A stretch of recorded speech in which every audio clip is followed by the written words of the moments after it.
গল্প টিভি।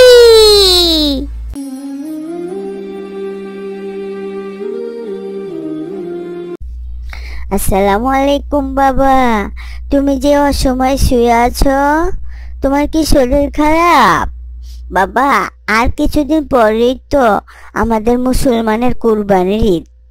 বাবা, এবার কিন্তু আমরা অনেক বড় কিনবো, অনেক বড় গরু কিনবো কিন্তু বাবা। ওয়ালাইকুম আসসালাম। না রে মা, এমনিতেই শুয়ে আছি। ঠিক আছে মা, এবার আমরা অনেক বড় গরু কিনবো ইনশাল্লাহ।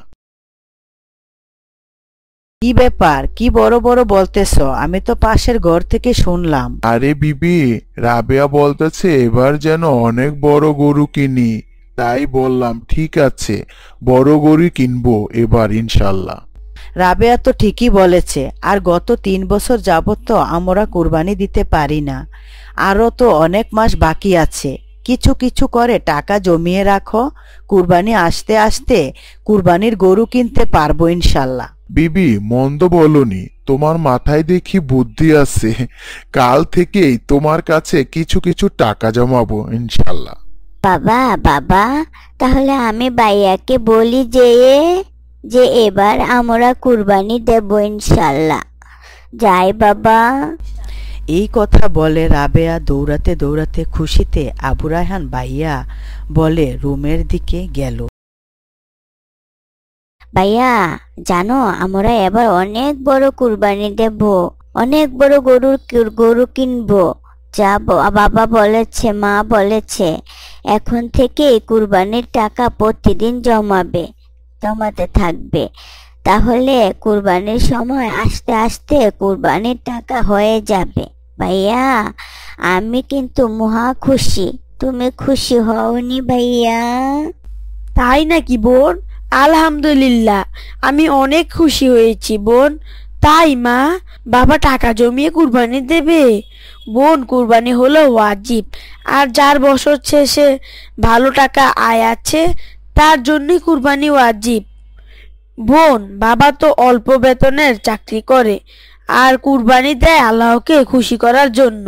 ঠিক আছে ভাইয়া, চলো আমরা ওই বর্ণমালা স্কুলের সাথে অনেক গরু উঠেছে, চলো গরু দেখে আসি ভাইয়া।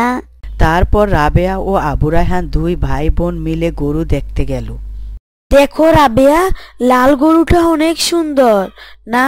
সাদাটাও কিন্তু অনেক সুন্দর। এই গোয়াল ঘরে দেখি অনেক গরু।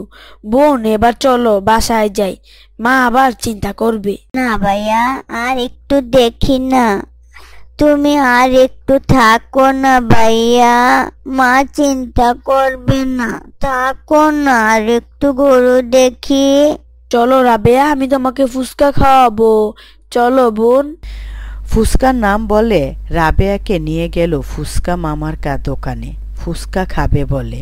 এই ফুচকা ওয়ালা মামা, আমাদের 2 প্লেট ফুচকা দাও তো, আমরা ফুচকা খাবো। জি মামা, আমাদের 2 প্লেট ফুচকা দাও তো। তোমার ফুচকা নাকি অনেক মজা মামা। এই নাও বোন, তোমার ফুচকা খাও। আহ আহ ভাইয়া, দারুণ মজা। মামা, আপনার ফুচকা অনেক মজা, আমরা অনেক ফুচকা খাবো, অনেক তোমাদের থেকেই খাবো মামা। আসলেই দারুণ মামা। এই নিও মামা তোমার টাকা। এবার চলো রাবেয়া বোন, এমনিতেই অনেক দেরি হয়ে গেছে, তাড়াতাড়ি চলো বাসায়। আসসালামু আলাইকুম মামা। ওয়ালাইকুম আসসালাম। আরে বাচ্চাগুলো দেখি অনেক ভদ্র, তারা দেখি ভালোই আদব কায়দা জানে, কিভাবে বড়দের সম্মান করতে হয় ওরা দেখি সবই জানে। ব্যাপার রাবেয়া, আবু রায়হান কোথায় গেলে? অনেকক্ষণ তো হয়ে গেল, কোথায় গেলে ওরা? এখনো আসতেছে না কেন? ওই যে কলিং বেল বাজলো, ওরা মনে হয় আসছে। তোমরা কোথায় গিয়েছিলে? আমি তো অনেক চিন্তায় ছিলাম। মা জানো, আমরা কুরবানির গরু দেখতে গিয়েছিলাম, অনেক বড় বড় গরু মা। এই গরুগুলো এবার কুরবানিতে বিক্রি হবে। মা, আমরা ওই লাল গরুটা কিনবো, অনেক বড় মা, আর অনেক সুন্দর। আমরা ওই লাল গরুটাই কিনবো কিন্তু মা। আচ্ছা ঠিক আছে, তাহলে তোমার বাবা আসুক, আর আমরা তো একা কুরবানি দিব না, 5 জন মিলে কুরবানি দিব মা। আর তোমার বাবা আসুক, তারপর না হয় বলবো। মা, বাবা কখন আসবে? এখনো আসে না কেন? কাল তো আরো আগে এসে পড়েছে। ওই যে বাবা এসেছে। বাবা, আসসালামু আলাইকুম। ওয়ালাইকুম আসসালাম।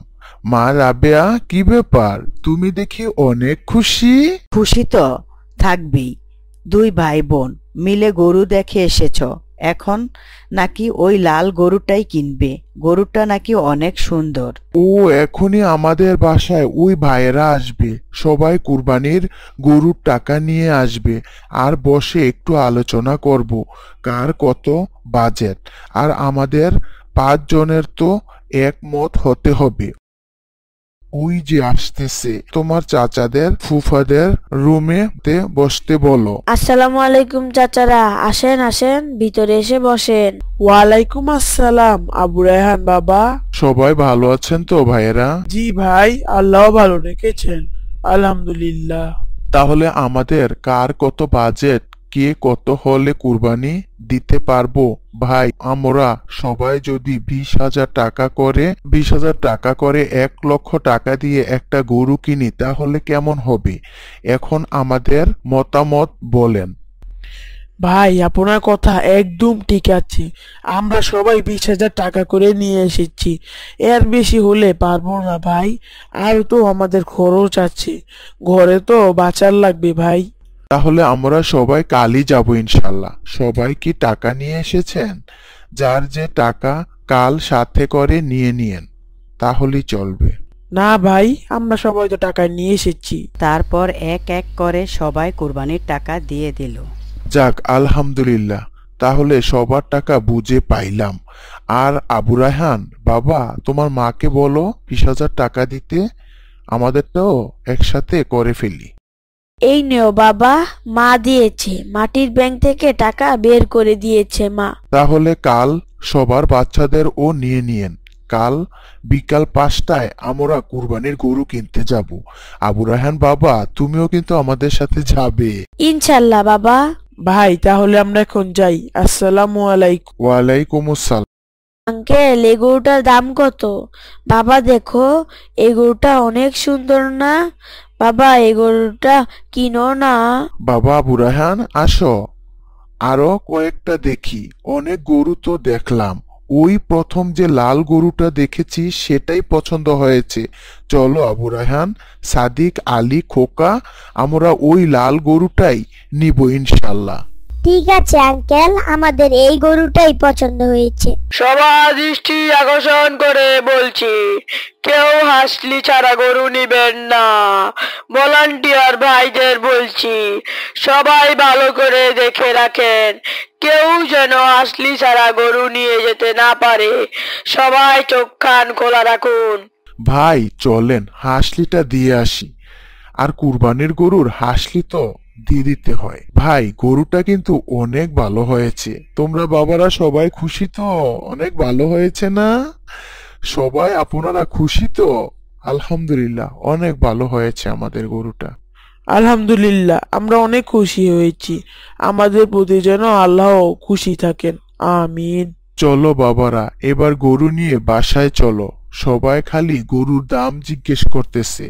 সবাই বলতেছে মাশাআল্লাহ, আপনাদের গরুটা দামে ও অনেক ভালো হয়েছে এবং অনেক সুন্দর হয়েছে। সবাই বলে মাশাআল্লাহ মাশাআল্লাহ, অনেক ভালো হয়েছে। আরে আবু রেহান, আলী, তোমাদের গরুটা তো অনেক সুন্দর, আবার অনেক বড়। দাম কত হয়েছে তোমরা কি জানো? চাচা, গরুর দাম নিয়েছে 1 লক্ষ টাকা। আমরা 5 জন মিলে কিনেছি কুরবানি করার জন্য। বাবা রে বাবা, ওদের গরুটা দেখি অনেক দামি। যাই, ওইখানে দাঁড়িয়ে থাকি। এই গরুটা কোথায় নিয়ে রাখে আজ জানতেই হবে। আজ রাতেই চুরি করব, দেখি কে কোথায় রাখে। বাবারা, কাল সবাই ভাতের মান নিয়ে গরুকে খাওয়াবা। আর আজ থেকে গরুটাই এইখানেই থাকবে। রাতে ওই ঘরে রাখবো। যাক, বুঝলাম। রাতে এসে নিয়ে যাব। আজ ঘুমানো যাবে না, এদেরকে পাহারা দিতে হবে। এরা ঘুমিয়ে পড়লেই চুরি করে নিয়ে যাব। নিতে পারলে বাজারে নিয়ে বিক্রি করে দিব। যা বলে আমার তাই লাভ। যাই, এখন বাড়ি গিয়ে ঘুমিয়ে পড়ি। সারা রাত ঘুমাতে পারি নাই। যাই, গরুটা একটু দেখে আসি, তারপরে এসে দাঁত ব্রাশ কর। হায় আল্লাহ, ঘরে যে গরু নাই। যাই, বাবাকে যেয়ে বলি, বাবা বাবা, আমাদের গরু তো নিয়ে গেছে, ঘরে নেই বাবা গরু। কি আবোল তাবোল বলো বাবা? আবু রায়হান, গরু যাবে কোথায়? গরুটা কে চুরি করে নিয়ে গেল? হায় আল্লাহ, কে এমন সর্বনাশ করলো আমাদের? এই কি অবস্থা? কে চুরি করে নিয়ে গেল গরুটা? কি ব্যাপার ভাই, গরুটা নাকি চুরি হয়ে গেছে? আল্লাহ, এই কি হলো? আমাদের তো আর কুরবানির গরু কেনার মতো ক্ষমতা নেই। বাবা, এখন কি হবে? আমাদের তো কুরবানির গরু চুরি হয়ে গেল। আমার গরু। যাক আবু রায়হান, কান্না করিও না, আল্লাহর উপর ভরসা রাখো বাবা। বাবা, এ সম্পর্কে ইসলাম বলে, কুরবানির পশু যদি মারা যায় অথবা চুরি হয়ে যায় আর কুরবানি দাতার উপর পূর্ব থেকে কুরবানি ওয়াজিব থাকে, তাহলে আরেকটি পশু কুরবানি করতে হবে। তবে যার উপর কুরবানি ওয়াজিব নয় তার জন্য নতুন আরেকটি পশু কুরবানি করা ওয়াজিব নয়। বাবা, তোমরা কান্না করিও না।